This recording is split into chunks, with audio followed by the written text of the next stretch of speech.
ولا تنكحوا ما نكح آباؤكم من النساء إلا ما قد سلف إنه كان فاحشة ومقتا وساء سبيلا۔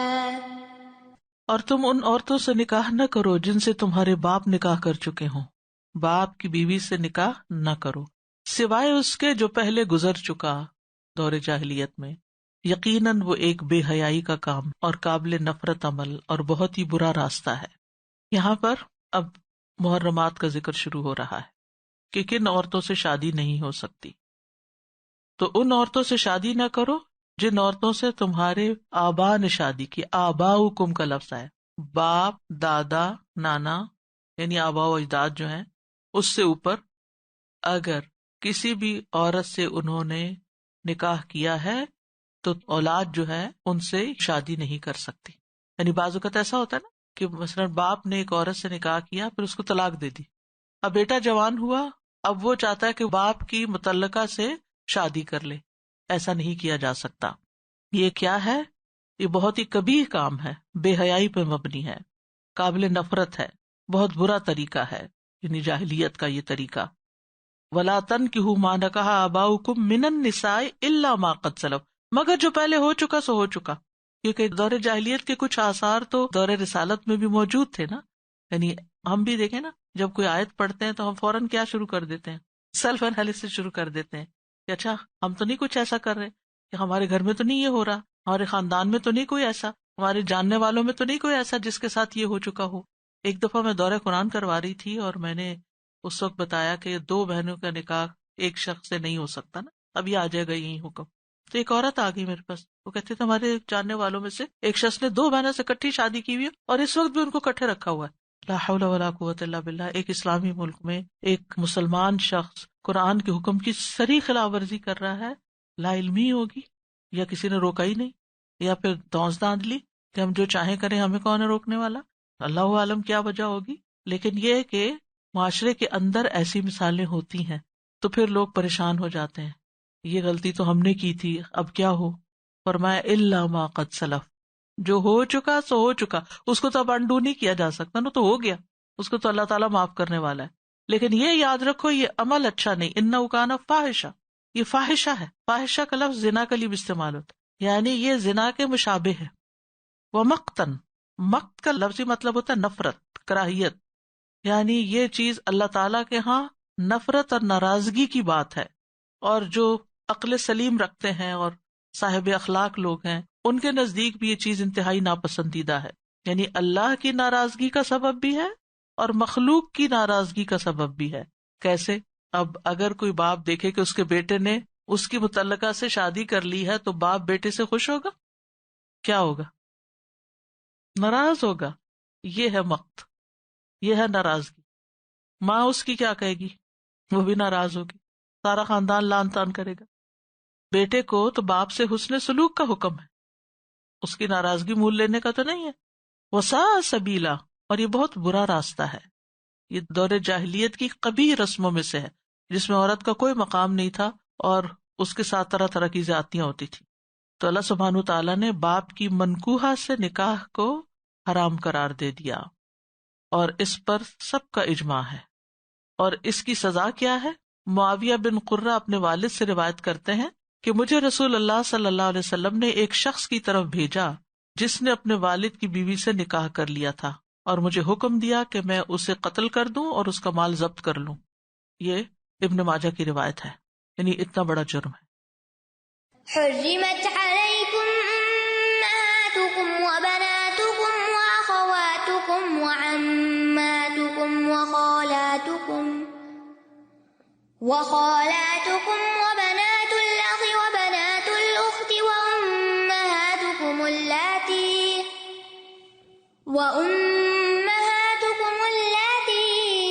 ارضعنکم واخواتکم من الرضاعہ وأمهات نسائكم وربائبكم اللاتي في حجوركم من نسائكم من نسائكم اللاتي دخلتم بهن فإن لم تكونوا دخلتم بهن فلا جناح عليكم وحلائل أبنائكم الذين من أصلابكم وأن تجمعوا بين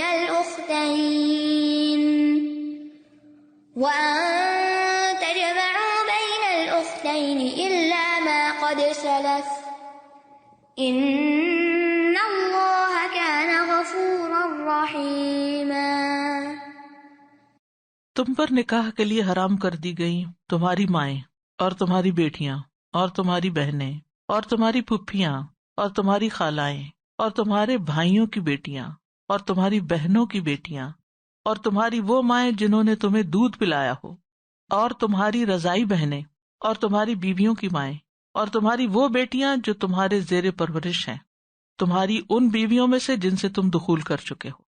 پھر اگر تم نے ان سے دخول نہیں کیا تو تم پر کوئی گناہ نہیں کہ تم ان سے نکاح کر لو، اور تمہارے ان بیٹوں کی بیویاں بھی تم پر حرام ہیں جو تمہاری پشتوں سے ہیں، یعنی بہویں، اور یہ بھی تم پر حرام ہے کہ تم دو بہنوں کو بیک وقت ایک نکاح میں جمع کر دو، سوائے اس کے کہ جو پہلے ہو چکا، بے شک اللہ بہت بخشنے والا نہایت رحم کرنے والا ہے۔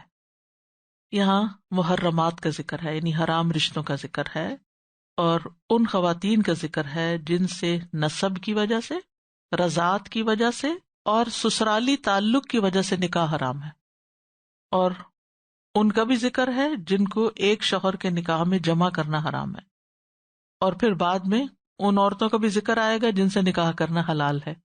تو حرمت علیکم امہاتکم و بناتکم و اخواتکم و اماتکم و خالاتکم و بنات الاخ و بنات الاخت، کتنی ہو گئی؟ 7۔ تو نسب کے اعتبار سے 7 قسم کی عورتوں سے نکاح کرنا حرام ہے۔ سب سے پہلے ماں، اس حکم میں ہر وہ عورت شامل ہے جس نے جنم دیا ہے، چاہے یہ سلسلہ کتنا اوپر چلا جائے، ماں، ماں کی ماں، اور اسی طرح اس سے اوپر۔ دوسری ہے بیٹی، اس میں بیٹی، بیٹی کی بیٹی، بیٹے کی بیٹی، ٹھیک ہے، یعنی پوتی بھی بیٹی ہوتی ہے۔ پھر سگی بہنیں، باپ کی طرف سے لگنے والی بہنیں یا ماں کی طرف سے لگنے والی بہنیں۔ پھر پھپھی، پھپھی باپ کی بہن ہوتی ہے، اسی طرح دادا کی بہن بھی، اور اسی طرح ماں کی پھپھی بھی اس میں آ جاتی ہے۔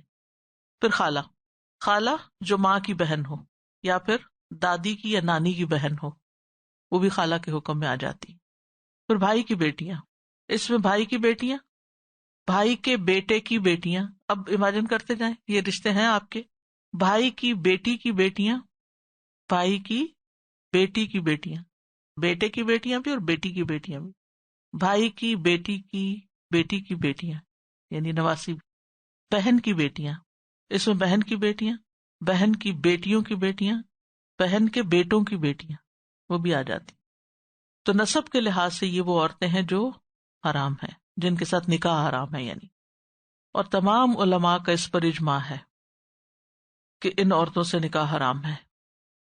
وَأُمَّهَاتُكُمُ اللَّاتِي أَرْضَعْنَكُمْ وَأَخَوَاتُكُمْ مِنَ الرَّضَاعَةِ، اور تمہاری وہ مائیں جنہوں نے تمہیں دودھ پلایا، اور تمہاری رضائی بہنیں بھی، یعنی حق کے رضاعت کی وجہ سے ماں اور بہن سے نکاح حرام ہے، یہ 2 رشتوں کا ذکر ہے۔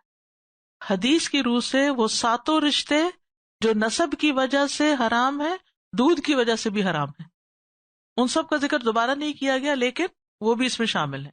رضائی مائیں، رضائی بیٹیاں، رضائی بہنیں، رضائی پھپھیاں، رضائی خالائیں، رضائی بھتیجیاں، رضائی بھانجیاں، سب شامل ہیں۔ خون کے رشتوں کی طرح رضاعت کے رشتے بھی حرام ہیں۔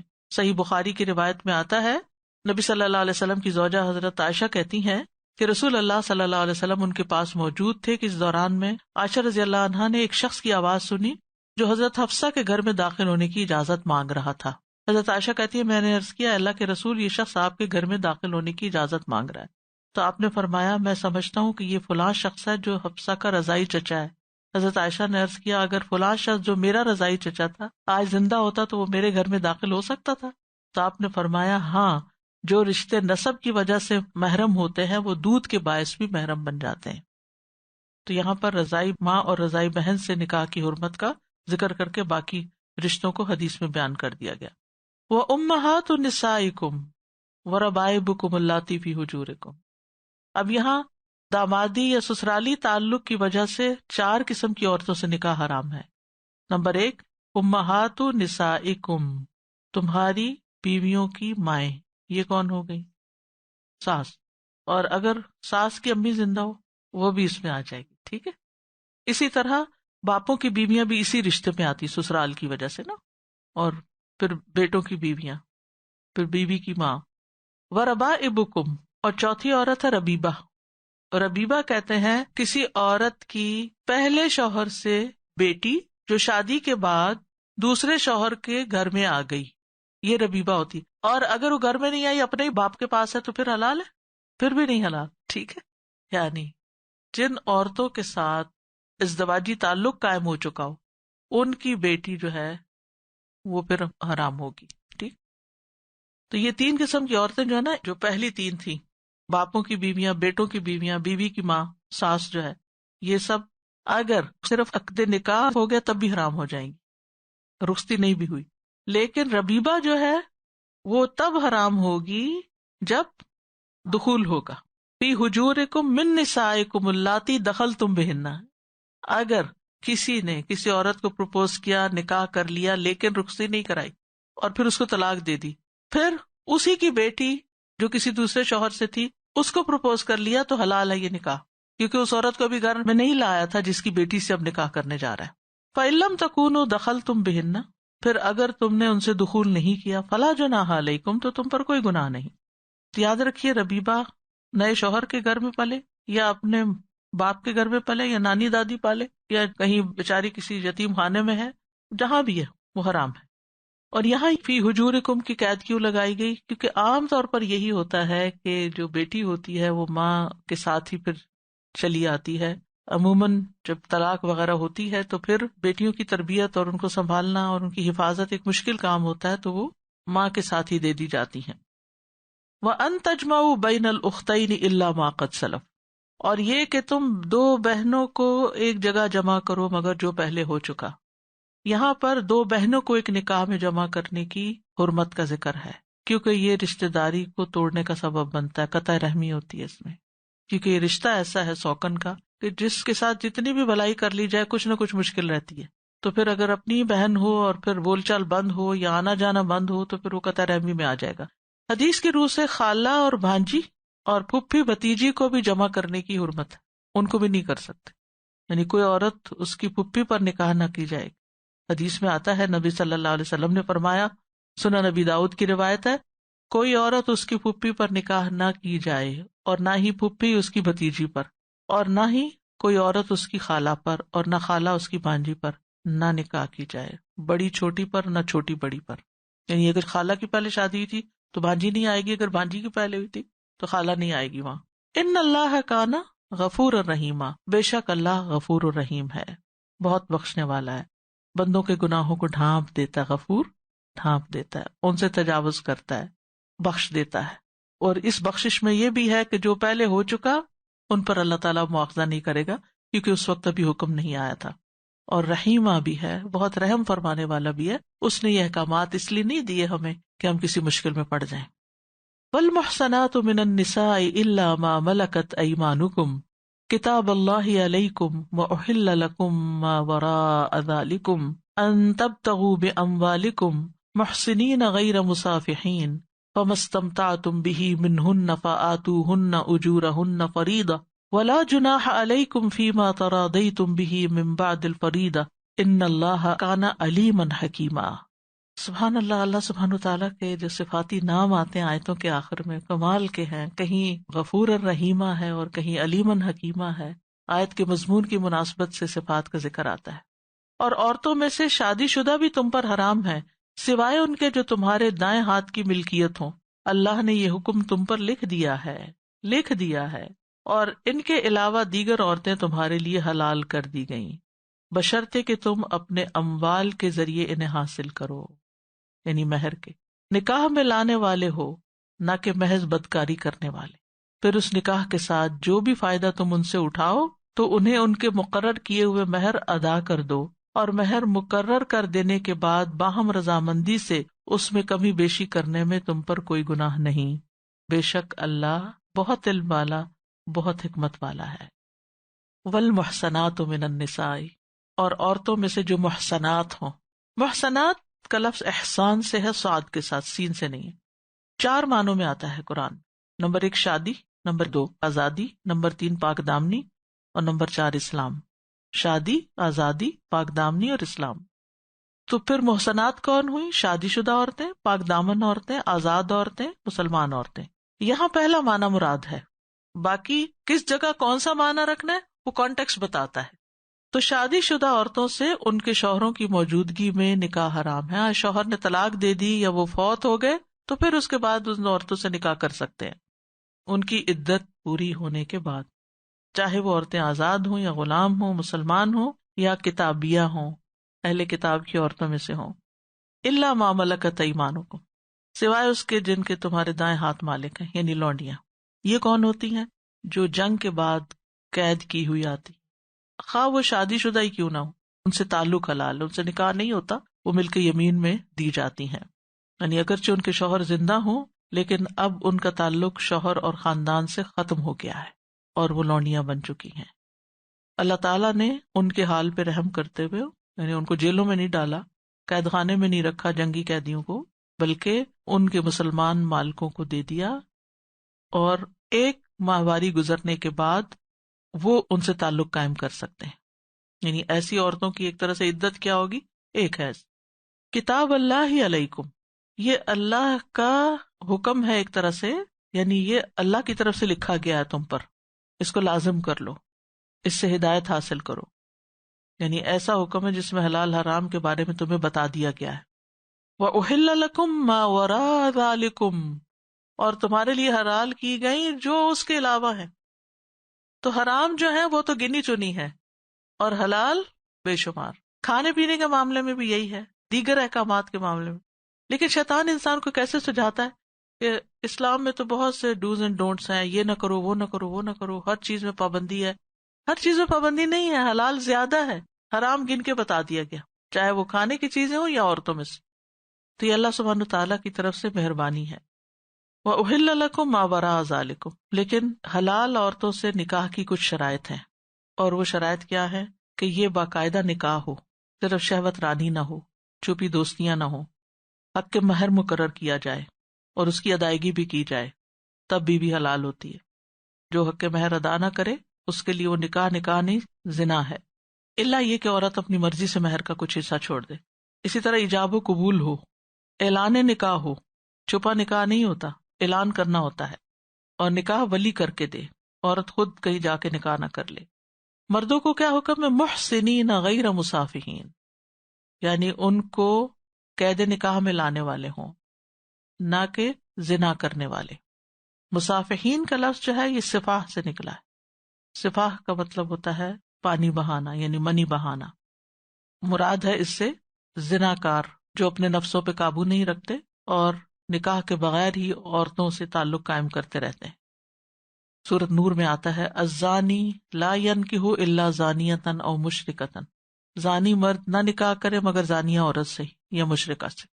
والزانیۃ لا ينکحها الا زان او مشرک، اسی طرح زانی عورت بھی نہ نکاح کرے اس سے کوئی مگر زانی مرد یا مشرک۔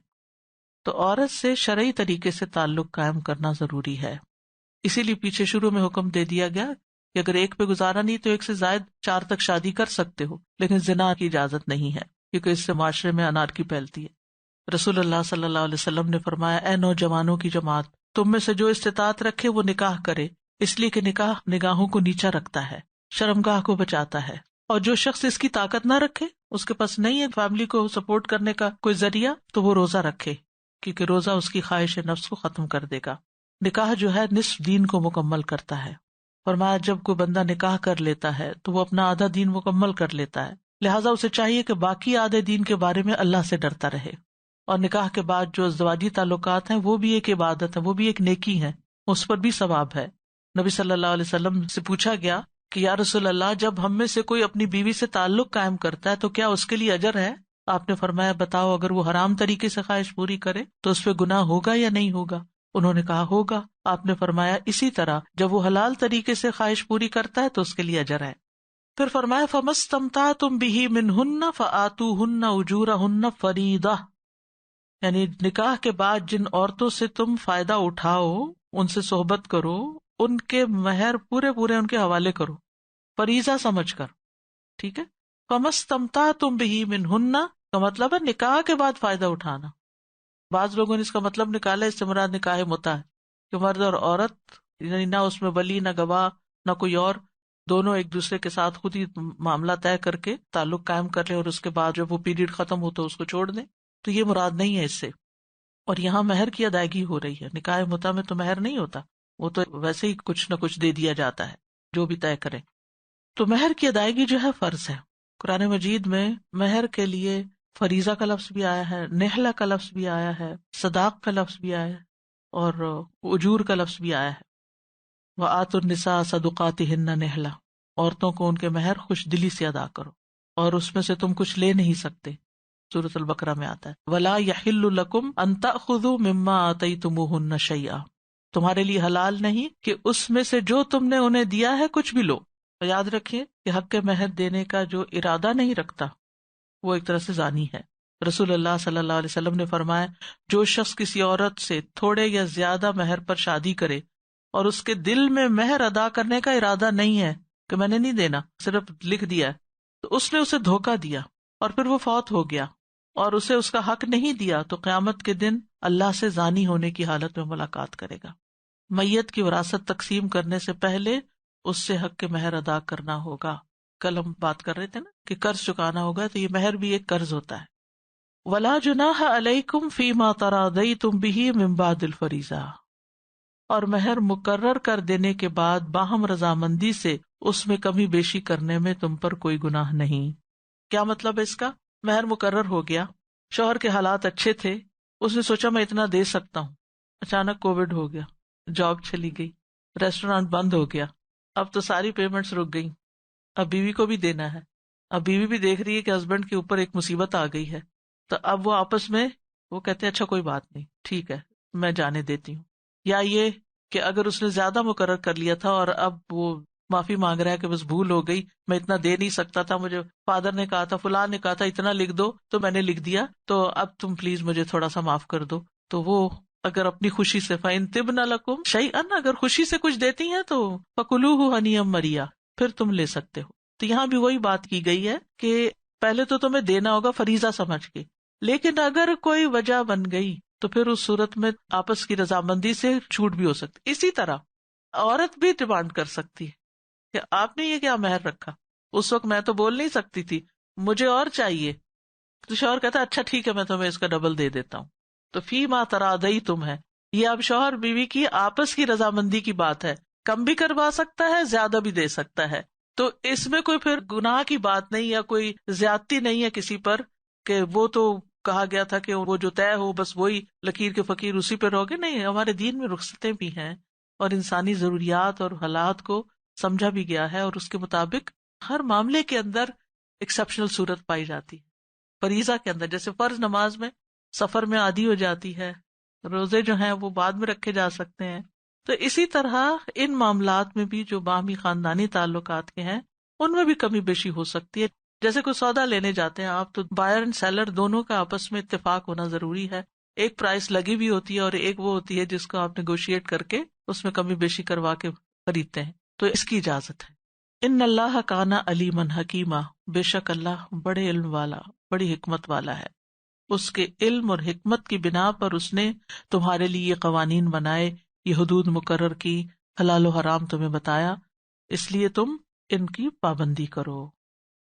جی السلام علیکم۔ ایک سناریو تھا کہ ابھی یہ پچھلے دنوں کچھ ایسا واقعہ پیش آیا کہ جو بیوی تھی اس نے اتنا تنگ کیا خاوند کو، وہ نہیں چاہتا تھا کہ اس نے اتنا پیسہ لگا کے شادی کی اور وہ 3 مہینے کے بعد ہی اس سے تنگ آ گئی کہ یہ میرے مزاج کا نہیں ہے اور یہ نہیں، اس نے اتنا اس کو تنگ اس طرح سے کیا کہ سوشل میڈیا پہ اس کے خلاف باتیں لکھنی شروع کر دی، اس کا فیس بک ہیک کر دیا، مطلب ناک میں دم کرنے والی بات، اور ساروں کو کہنا شروع کر دیا اس سے کہ مجھے طلاق دے، تو خود خلا لینے کو تیار نہیں تھی. تو میں نے بھی اس کو بہت کنونس کیا کہ بھئی تم خود خلا لے لو، لیکن وہ کسی صورت نہیں تیار. اب پچھلے دنوں پھر لائر کو بیچ میں ڈالا ہے، اور پھر کچھ حصہ کیونکہ جو حق مہر تھا وہ بہت زیادہ تھا اور وہ ادا نہیں کر سکتا تھا، تو پھر میں نے کہا تم کچھ کم کرو.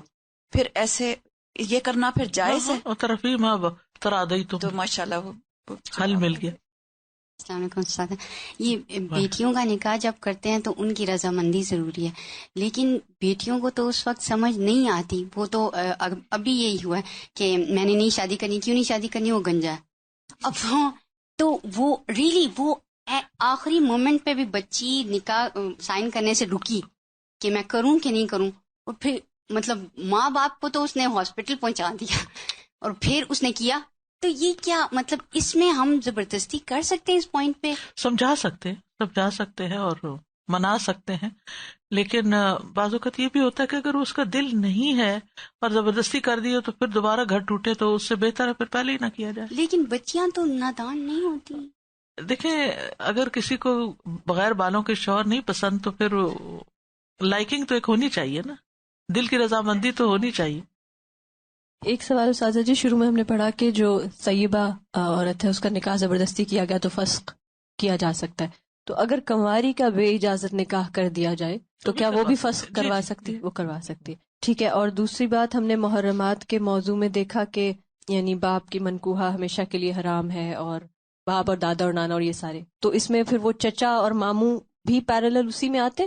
اسی نہیں لڑکی کے لیے نہیں، میں لڑکی کے لیے نہیں کہہ رہی ہوں، یعنی صرف باپ آتے، باپ اور دادا ٹھیک آتے، ہے، چچا نہیں آتے، ٹھیک چچا ہے، ماموں نہیں اس میں آتے. ٹھیک ہے انشاءاللہ.